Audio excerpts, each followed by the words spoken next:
인류는 태초부터 삶과 죽음의 의미를 고민해왔다.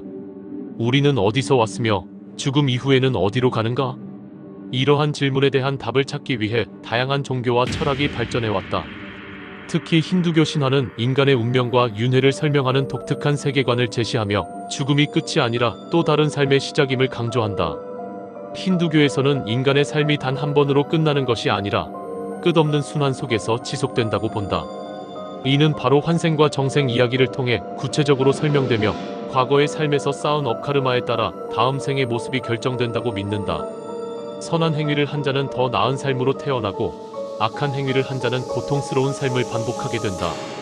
이러한 개념은 단순한 신화적 상상이 아니라 인도의 문화와 사회 구조 전반에 깊이 뿌리내린 사상이다. 그렇다면 힌두교 신화 속에서 환생과 정생의 개념은 어떤 이야기로 전해질까? 신들과 인간, 그리고 성자들의 삶을 통해 전해지는 이 신비로운 순환의 이야기를 지금부터 탐구해보자. 힌두교 신화 속 환생과 정생 이야기. 힌두교에서 환생은 단순한 개념이 아니라 인간과 우주의 본질을 이해하는 핵심 사상이다. 인간의 삶은 한 번으로 끝나는 것이 아니라 끊임없이 반복되는 윤회의 과정 속에서 변화하며 이는 개인이 쌓은 업카르마에 따라 결정된다. 즉, 과거의 행위가 현재의 삶을 결정하고 현재의 행위는 다음 생을 결정하는 중요한 요소가 된다. 힌두교 신화에서는 이러한 환생의 원리를 설명하는 수많은 이야기들이 등장하는데 특히 신과 인간, 성자들의 삶을 통해 그 의미를 구체적으로 전달한다. 이번 글에서는 힌두교 신화 속 대표적인 환생과 정생의 이야기들을 깊이 탐구하며 이를 통해 윤회 사상이 가지는 철학적 의미와 현대적 해석을 함께 살펴보고자 한다. 1.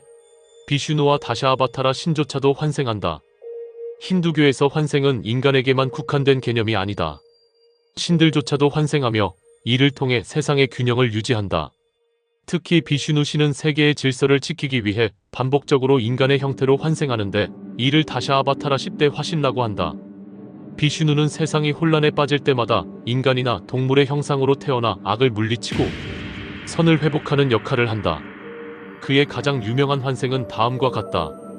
라마야나 대서사시의 주인공으로 비슈누의 7번째 화신이다. 정의롭고 고결한 왕으로 태어나 악마 라바나를 무찌르고 다르마이로운 법을 수호한다. 크리슈나 비슈누의 8번째 화신으로 마하바라타 대서사시에서 활약하며 특히 바가바드 기타에서 깊은 철학적 가르침을 전한다.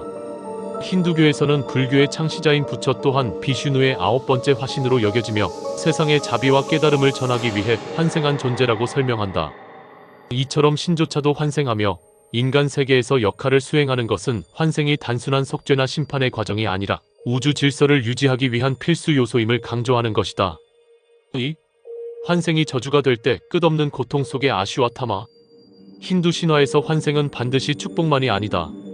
잘못된 선택과 악행의 결과로 고통스러운 윤회의 굴레에 갇히는 사례도 존재한다. 그중 대표적인 인물이 마하바라타에 등장하는 아슈와타마이다. 아슈와타마의 이야기.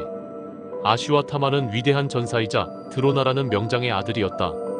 그러나 그는 전쟁 중 패배가 확정되자 분노에 휩싸여 야밤의 적의 진영을 습격하여 무고한 자들을 학살했다.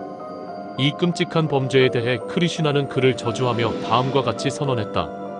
너는 끝없는 윤회 속에서 죽지도 살지도 못하는 존재가 될 것이다. 내 상처는 절대 치유되지 않으며 내 죄를 속죄할 때까지 영원히 방황하게 될 것이다. 결국 아슈와타마는 죽음을 맞이하지 못한 채 끝없는 삶을 살아가는 형벌을 받게 된다.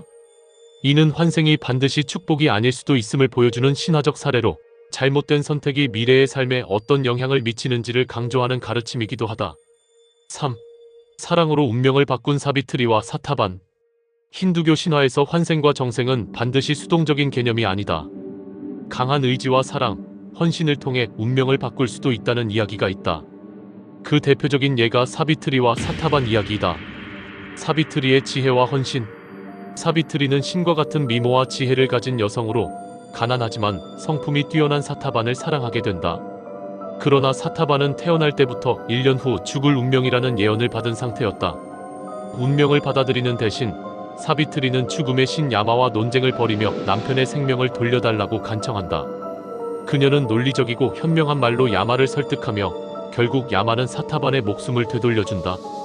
이 이야기의 핵심 교훈은 다음과 같다. 운명은 불가피하지만 의지와 노력으로 바꿀 수 있다. 사랑과 헌신은 강력한 힘을 발휘하며 심지어 신조차도 움직일 수 있다.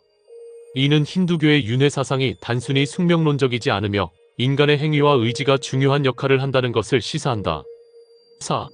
환생 개념의 현대적 해석. 힌두교의 환생과 정생 이야기는 단순한 신화가 아니라 현대 인도 사회에도 깊이 뿌리내린 개념이다. 현대 사회에서 환생 개념이 작용하는 방식, 사회적 신분과 윤회 사상. 인도에서 카스트 제도는 환생과 관련이 깊다. 많은 사람들은 자신의 현재 삶이 과거 생에서 쌓은 업보의 결과라고 믿으며 더 나은 삶을 위해 다르마를 실천하려 한다. 환생을 기억하는 사례들. 현대에도 환생을 기억한다고 주장하는 사람들이 있다. 특히 인도에서는 어린아이들이 전생의 기억을 생생하게 이야기하는 사례가 종종 보고된다. 서양에서의 환생 연구. 서양에서도 최면 치료 등을 통해 전생을 기억한다는 사례가 보고되고 있으며 일부 심리학자들은 환생이 기억과 의식에 어떤 영향을 미치는지를 연구하고 있다. 이처럼 환생 사상은 단순한 종교적 개념이 아니라 인간이 삶과 죽음을 바라보는 방식에 깊은 영향을 미치고 있다. 환생과 정생, 삶의 의미를 찾아서. 힌두교 신화 속 환생과 정생의 이야기는 단순한 설화가 아니라 인간의 삶과 죽음을 바라보는 철학적 통찰을 담고 있다. 이 신화들은 우리에게 중요한 메시지를 전한다. 삶은 단 한 번으로 끝나는 것이 아니라 우리가 쌓은 업에 따라 끝없이 이어진다. 선한 행동은 더 나은 미래를 보장하며 악한 행위는 피할 수 없는 대가를 초래한다. 이러한 개념은 힌두교의 윤회 사상에서만 중요한 것이 아니라 우리가 현재를 어떻게 살아가야 하는지를 고민하게 한다. 운명은 정해진 것이 아니라 우리가 만들어가는 것이다. 신조차도 세상을 구원하기 위해 다시 태어나며 인간은 사랑과 헌신으로 죽음조차 극복할 수 있다. 불교에서도 윤회 사상을 중요하게 여기며 석가모니는 다음과 같은 가르침을 남겼다. 우리는 우리가 생각하는 대로 존재한다. 우리의 생각이 우리를 만든다. 결국 우리가 어떤 삶을 살아가느냐에 따라 미래가 결정된다. 당신은 어떤 삶을 살고 싶은가? 우리의 오늘이 내일을 만들고 또 다른 생을 결정한다는 것을 기억하며 더 나은 삶을 위해 지금 이 순간을 살아가야 하지 않을까?